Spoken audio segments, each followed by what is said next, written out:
Now, Sir Michael Fabricant was the Conservative MP for Lichfield, formerly Mid Staffordshire, and was since 1992. His 30-plus years serving as a Member of Parliament ended on Friday, though, when he lost his seat, and he joins us on the line now. Good afternoon. Politics is brutal, isn't it? Has it sunk in yet?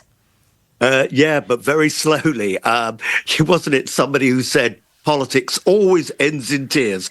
Well, I managed to hold back the tears on the night, but I have to say I was in the House of Commons on Saturday and Sunday clearing my office with 32 years worth of knickknacks, and you can imagine how many they will be. And then on Sunday sorting out with the House of Commons team of staff about redundancy payments for my staff and so on and so forth.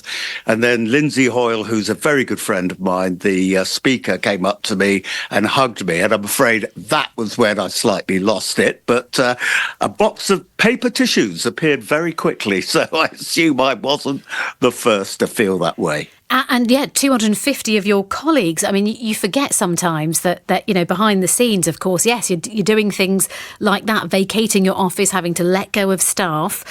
What was Thursday night then like, just in terms of the mood, and Friday morning like for you as a Conservative MP or former Conservative MP? Well, I mean, the first thing was, of course, I watched on television. I never go to the count early because otherwise I just make other people nervous, right? Pacing up and down, So I always go about half an hour before they're about to declare the result. So I was watching on television, and this was the cruelest thing, the exit poll. And then I was watching, I think it was Jeremy Vine, sweeping his hand along the swingometer, and it said, they won't get to Lichfield, Lichfield will stay blue, which gave me some confidence. Right. And then I looked it up. I'm not blaming him, because I then looked it up on the website for Sky News. And of course, they use the same, you all share the same exit pollers.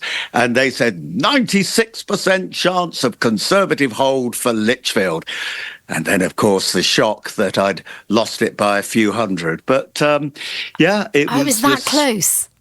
It was that close, yeah. Gosh. And what's also been very upsetting, but nice upsetting for me, has been the number of people I've met in the street in Lichfield, where I am now, the emails that have been coming in saying, you helped me over these years and blah, blah.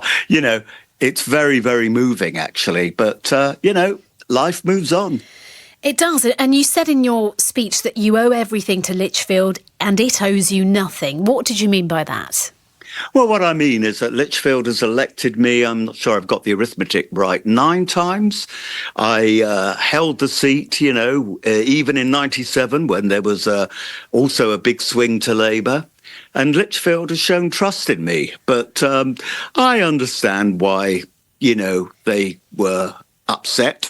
Not so much with me, I hope, but with the Conservative Party generally. And all good things come to an end, and I hope the new MP, Dave Robertson, is a nice guy.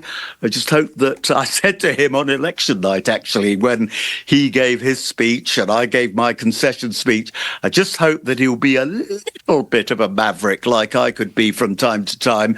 And when there's legislation which he doesn't like, he stands up for Lichfield and not the Labour Party, just as I occasionally had to stand up for Lichfield and not the Conservative Party when we're in government. And are you sort of angry about it? I mean, what are your reflections on the Conservatives' defeat more generally? Well, I mean, when the launch started in the pouring rain and then one disaster after another, I'm not angry. I just sort of shrug and I think, c'est la vie, it's politics. But boy, it wasn't the best of campaigns. And I spoke to Rishi Sunak yesterday, actually, and he's the first to admit. So, we live and learn, don't we? And so, on to the leadership then. And by the way, I was going to say sorry to interrupt you, Tina, but one of the things, of course, was the betting for people who were doing the betting. Oh, yes, and that. And somebody asked me about that, and I was saying, well, if I'd bet, and I'm not normally a betting man anyway, I'd have bet on it being an October or November election. So shows you how prepared. It certainly may have got the Labour Party and Reform and other parties on the hop, but I think the problem was it got most Conservative MPs on the hop as well. And what did Rishi Sunak say to you yesterday then? Was there any sense of regret for calling the election early? Well, we didn't discuss that. Right. I mean, we just discussed the whole thing and said how desperately sorry. And he was very complimentary about me as a sort of hyperactive MP, which I am in the chamber. And also, yes, it's those blue Smarties I take. They all think it's that. No, it's not. It was very complimentary about the fact that I'm a hyperactive MP, both in Lichfield and in the constituency, and it isn't fair. But of course, politics isn't fair. You don't go into politics for fairness, do you? And on to the leadership contest then. What now? I mean, isn't it pretty depressing for Rishi Sunak to have to stay on until, some people are saying until party conference in the autumn? Yeah, I mean, it won't be pleasant for him at all. I mean, frankly, it won't be pleasant for Conservatives anyway. I've been in opposition. You're absolutely powerless there. It's utterly frustrating. As, of course, the older Labour MPs will know, because they've been in opposition for 14 years. The problem will be for the new Member of Parliament. I remember when William Hague, remember him, back in 1997, stood for leader and got it. And I said to him, why are you doing it? You're not going to get re-elected in 4 years, 5 years' time. And of course he wasn't. And he said, well, Michael, there's a window of opportunity for me to stand, so I have to do it. And I accept that. But, I don't envy anybody who takes on the job now of being leader of the Conservative Party, because just like there's a very hard left in the Labour Party, and I think Keir Starmer will start to have problems in a year or two from now.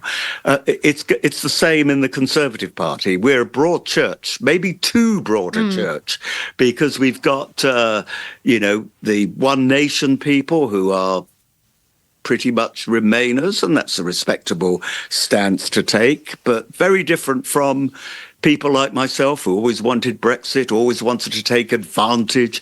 And of course, we were blown off course, like so many governments in Western Europe, by COVID and the Ukraine war. Yeah.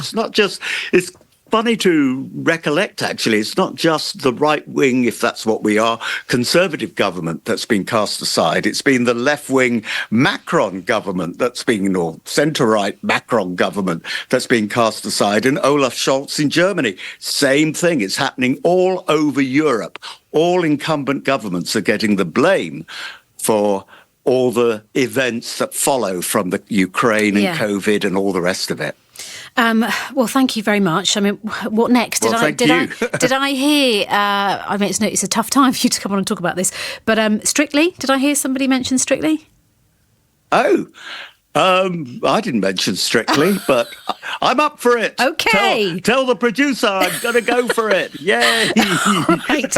I'm fascinated. So, where did you hear about this? I think somebody mentioned your name and Strictly, but Oh right. Well, I think they had looked at me, but probably decided I needed to lose too much weight. No, I'm not too overweight. If I do go on Strictly, the sole purpose will be, I guess Strictly would pay me, because if I went to a fat clinic or whatever, not that I'm particularly fat, but I'm fatter than I should be, I would have to pay them. So don't be so hard on yourself. Don't be so hard on yourself. Okay, we need to get back to politics. So Michael Fabricant, thank you very much indeed.